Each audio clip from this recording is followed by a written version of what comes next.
Greetings and welcome to the 7th review in our What's Smoking Hot 2020 video review series. We have a special guest today. Welcome, John, my cousin. Thank you. How are you? Welcome. Pleasure to be here. Now, we're going to look at the Partagas Maduro No. 1. That is a really hot cigar in 2020, and mainly because, not because of the Partagas Maduro No. 1 itself, but because it got joined by the Partagas Maduro No. 2 and No. 3. It was announced in 2018, but it didn't come out till early 2020, and it sold like hotcakes practically, and people haven't been able to keep up. And we're going to talk in this review why. But before we do that, you've had a chance to just draw it, what we call the cold draw. Yes. Any particular things you want to say? I mainly get chocolate.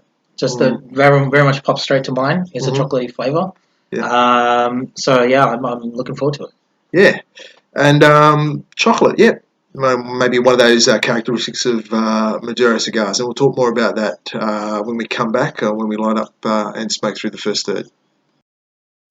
So we've lit up the first third, and again, your initial thoughts, John? I'm getting very much milk chocolate from this cigar.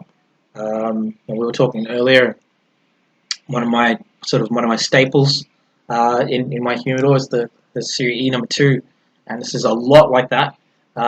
Initially, I was getting a little bit of pepper right at the very end of the aftertaste, but even that's gone away already, and we're only really started to smoke this. So, but yeah, milk chocolate for me. Yeah, me too. Like a milk chocolate or moving on to like a mocha coffee type of flavour, and certainly I've got elements of hay, and it has got that spice or pepper there a little bit there to complement it, but it's nowhere near.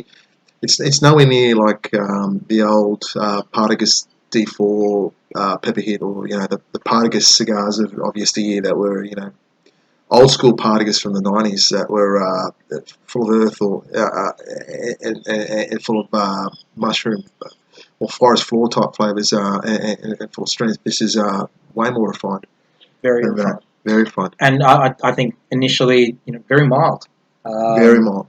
Just very easy smoke, which, depending on your understanding of how Maduros work, a lot of people will instantly think this is going to be quite strong, but it's not. I think it's a very easy smoke. That's a good point, because let's talk about that.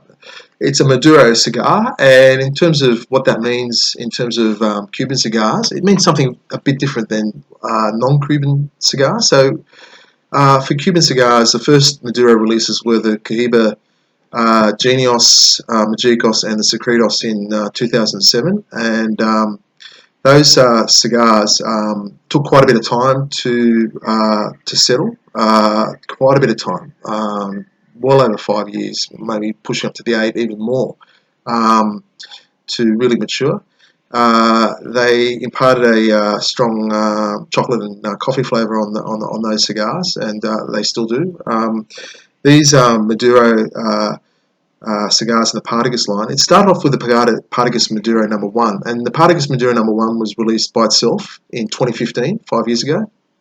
I don't think it hit its stride at that point until this year with the release of the Partagas Maduro No. 2, No. 3.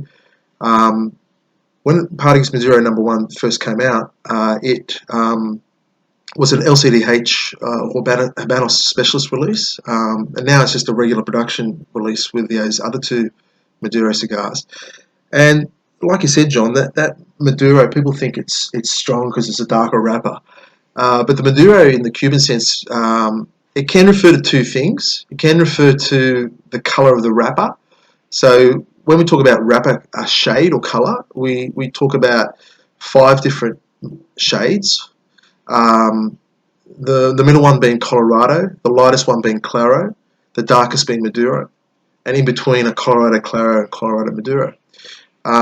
So we're not talking about that when we're talking about this cigar. We're talking about a process of making this cigar using wrapper that goes through an extra fermentation, and it's taken from the very top of shade-grown plants. So that's that's what it means. And what it's going to mean is maybe your Partagas Maduro number 1, number 2, or number 3 might not be as dark as this. It might be lighter, and you'll think, oh, hold on, is this a Maduro? But it's the process that counts. And Maduro in Spanish means ripe. That's what it means. I've definitely done a good job because this is fantastic. Very nice looking cigar. It doesn't have that sort of oily look to it. It's very sort of a flat shade, but very easy smoke. And yeah, would I think intimidate people that perhaps didn't understand that. Yeah. But definitely not. I would not be intimidated, or I wouldn't have an issue. Referring this on to friends of mine that are not as experienced as me, or definitely not as experienced as you. Yeah.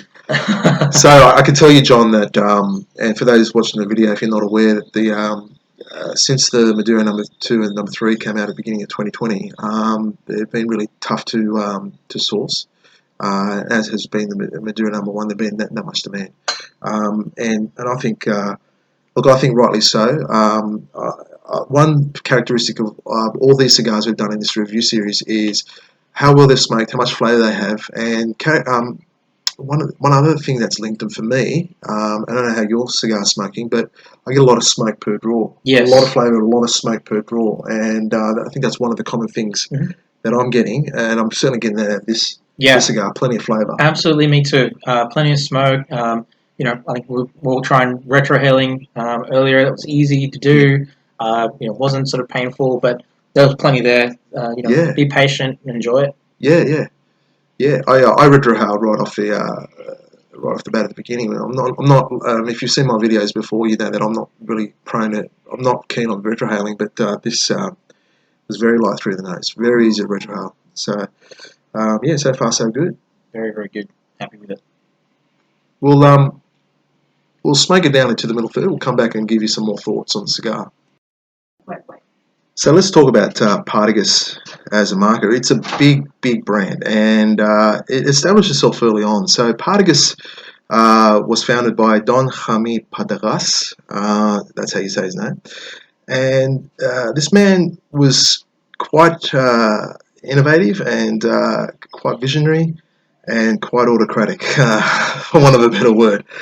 He set up his shop in 1827, but Habanos S.A. doesn't recognise the brand until he really had that factory going in 1845, and that's the date that they use for historical purposes. Early on, he knew that the way to build his brand and to make it stand out was to get the best leaf. And the best leaf, even back in the 19th century, and I've read literature on this, it was well known that the best leaf was Cuban, and it was in that Pinar del Rio region on the western side of Cuba. And what he did was he hired people to look out at farms, kept a tab on those farms that were making the best leaves, and he would use those leaves for his cigars. A few years down the track, he was one of the first,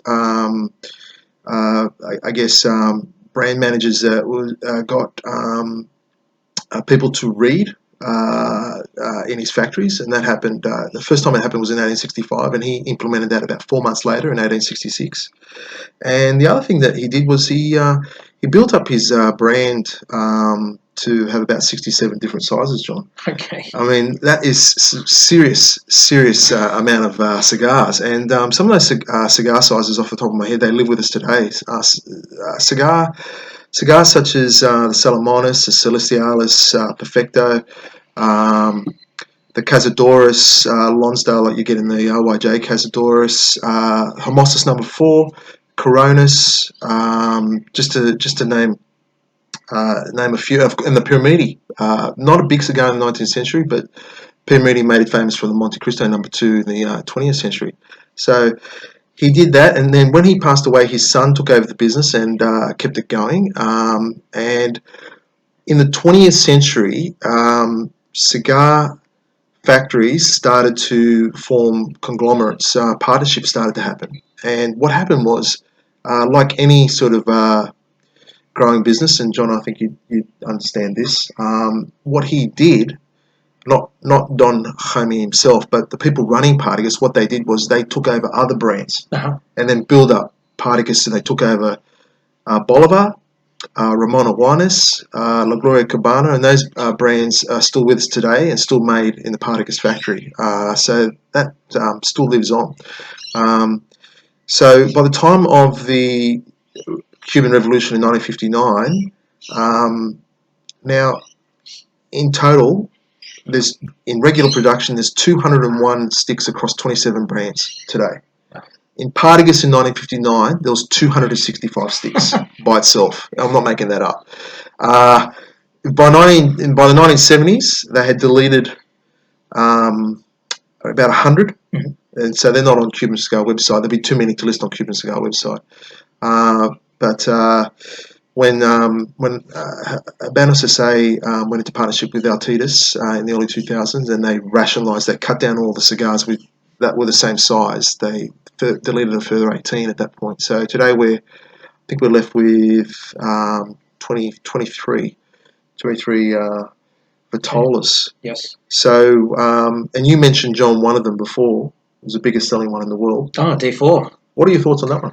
So I was surprised. I mean, I did try a few D4s very early on in my cigar smoking days, about 5 years ago, and it was fine. It was a perfectly nice cigar, but it didn't.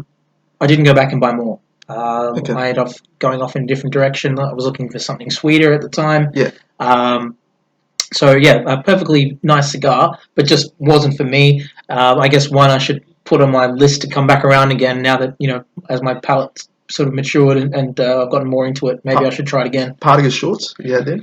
I haven't had the shorts, no. Yeah. So I'm going to give that a try. Popular I did move on to the Partagas E2s. So that's Let's talk about that. now very much a staple of my humidor. I've always got some.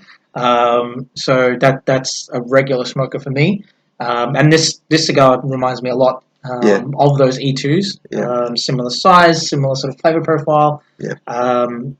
So, but from what I understand, nowhere near as popular as the D4, which, is sold everywhere. I'm so glad you mentioned that, because if I think of Partagas as a brand, you've got those lower quality Partagas cigars that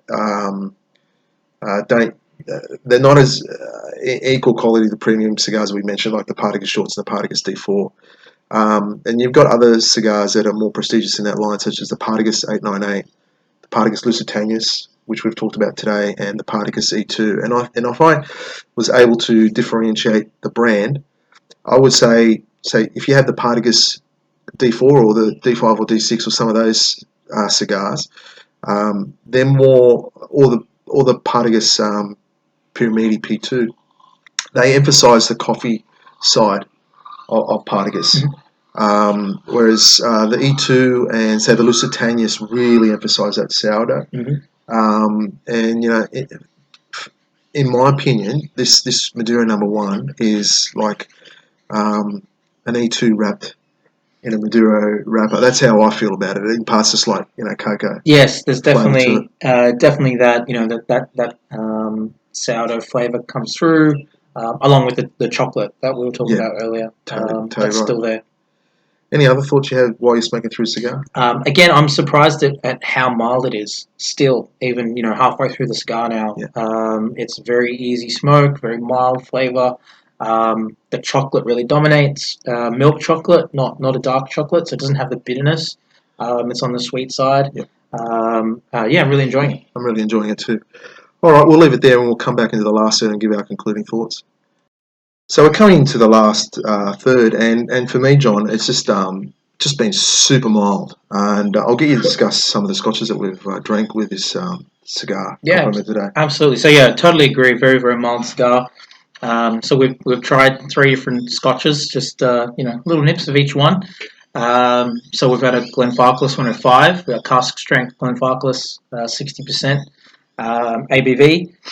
We've had the Aberlour Bunned, which is also just under 60%. And the Ardbeg Ugadale, which is about 54%. And those last two are they come from sherry cask, ex-sherry cask scotches. So the first 2 are both Speysides and an Islay Scotch. The Ardbeg's an Islay Scotch. So interestingly enough, pairing them with the cigar, the cigar has been mild enough that we're still getting all the flavors. So we got some orange on the Glenfarclas. We got a lot more caramel with the Abalor, and then the Ardbeg has been that iodine, bit of smoke.